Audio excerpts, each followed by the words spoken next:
Alors j'ai eu une petite fille. Merci, merci.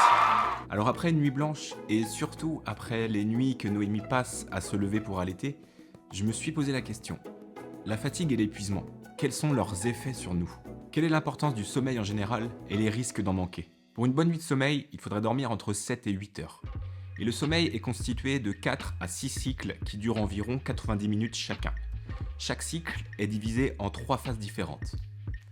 Le sommeil lent léger, le sommeil lent profond et le sommeil paradoxal. Les cycles de sommeil ne sont pas tout à fait les mêmes au fur et à mesure du sommeil. La première moitié du sommeil est particulièrement riche en sommeil profond, tandis que la seconde moitié est essentiellement constituée de sommeil léger et de sommeil paradoxal.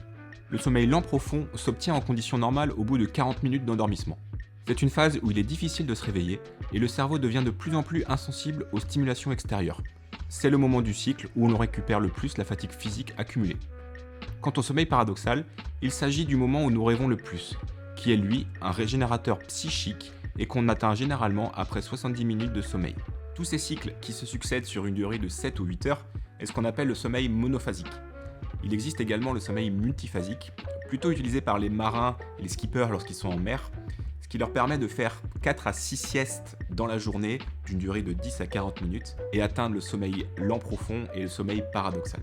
Quand on manque de sommeil ou quand certaines nuits blanches se succèdent, on génère ce qu'on appelle une dette de sommeil. L'hyposomnie, communément appelée dette de sommeil, correspond à l'insuffisance de sommeil chronique. Qu'il soit volontaire ou non, ce manque de sommeil peut avoir de lourdes répercussions sur notre santé. La dette de sommeil est dite chronique lorsqu'une réduction du temps de sommeil 1 à 2 heures par nuit est cumulée sur plusieurs jours. À terme, celle-ci engendre les mêmes effets qu'une nuit blanche. Le premier risque est d'être plongé dans ce qu'on appelle l'inertie du sommeil. On est littéralement happé par le sommeil qui nous fait lâcher prise. Plus grande somnolence, donc plus de risques d'accident suite à un mauvais jugement d'une situation ou simplement un endormissement spontané avec une impossibilité de se réveiller. Le second risque est d'ordre psychique. Ce sont les hallucinations qui résultent d'un manque cruel de sommeil paradoxal. Hallucinations très fortes et très troublantes qui peuvent littéralement nous faire perdre la tête.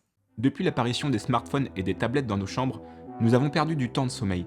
La lumière LED émise par les écrans est un signal de plein jour, d'éveil pour notre cerveau. En regardant ces écrans la nuit, notre cerveau bloque la sécrétion de mélatonine, hormone qui contribue à l'endormissement, et retarde le moment d'apparition du sommeil. Nous sommes également davantage maintenus en éveil par la stimulation de ces écrans interactifs. Une personne en manque de sommeil est plus susceptible aux sautes d'humeur et à l'irritabilité. Le manque de sommeil réduit les inhibitions et vous porte à agir ou à parler sans réfléchir, ni peser la portée et la parole de vos gestes. On s'est tous pris la tête avec notre conjoint, nos conjointes, avec des amis ou des collègues parce qu'on manquait de sommeil. On perd patience, on n'arrive plus à analyser la situation et à prendre du recul. Lorsqu'on est fatigué, il nous faut plus de temps pour réfléchir et donc pour réagir parce que notre capacité de concentration est diminuée. Une personne ayant une dette de sommeil trop importante peut se retrouver en difficulté face à une simple addition ou soustraction. La fatigue engendre également des trous de mémoire parce qu'elle nous empêche de nous concentrer suffisamment sur les choses pour s'en souvenir. Vous remarquerez une baisse de votre rendement et de votre productivité. La fatigue peut nuire à votre capacité de vous concentrer, de raisonner et même de trouver les mots pour décrire des choses simples. Ce qu'il y a de plus fou, c'est que la fatigue peut engendrer de faux souvenirs. Vous pouvez avoir le vrai souvenir d'une situation et embriquer avec un autre souvenir, soit avec des gens en commun, soit avec une situation commune. Et ces deux souvenirs vont s'emmêler l'un et l'autre et vous créer un faux souvenir. Et une fois créé, ce faux souvenir sera vraiment identique à un vrai.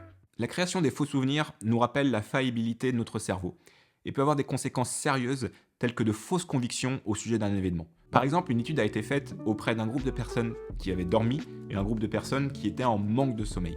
On leur a demandé s'ils avaient vu la vidéo du 4e avion du 11 septembre qui se crashait en Pennsylvanie. Il n'y a aucune vidéo qui existe de ce crash à part des débris de l'avion. Plus de la moitié des personnes qui n'avaient pas dormi ont dit avoir vu cette vidéo, alors qu'elle n'existait pas. Alors que moins d'un tiers des personnes qui avaient dormi ont dit l'avoir vue. Ça prouve que le manque de sommeil peut créer des souvenirs qui n'existent pas. Alors le manque de sommeil peut avoir également de lourds impacts sur la santé. Il favorise la dépression, l'anxiété, il favorise Alzheimer, il réduit les défenses immunitaires, il cause du diabète, de l'hypertension et des maladies cardiovasculaires. En manque de sommeil, vous êtes plus susceptible d'avoir des blessures. C'est pour ça que les grands sportifs ont l'habitude de faire une sieste par jour pour récupérer de l'effort intense. Il y a également une baisse de morale et un lien est fait entre manque de sommeil et obésité, parce que le manque de sommeil empêche la sécrétion de l'hormone de la satiété. Donc une personne qui est en dette de sommeil a plus tendance à grignoter et à manger plus qu'une personne qui est reposée.